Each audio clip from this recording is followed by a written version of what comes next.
And what is Jensen's philosophy of? You talked about him being a visionary.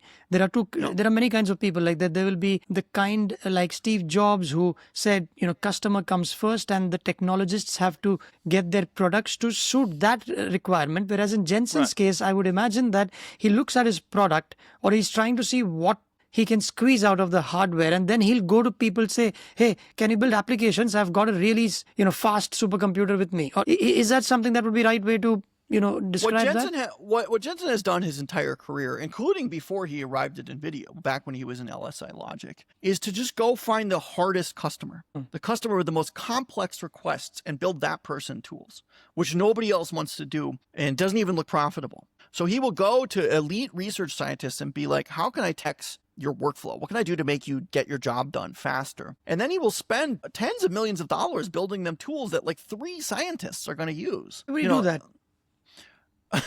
Good question. Because nobody else will.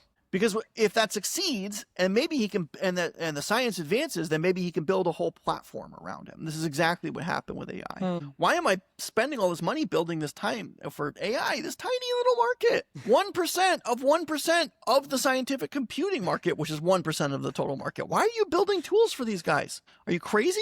That's what it would have looked like in 2011 or 2012, right? There was no AI hardware market. He invented it. He shipped the first AI hardware product. So nobody wanted this stuff. But Jensen intuited, well, maybe if I grow these guys around my platform and this becomes something big, then I will be the only provider. There will be no competition. I don't want to be in a knife fight again. I survived the Royal Rumble. I survived the knife fight in the 90s.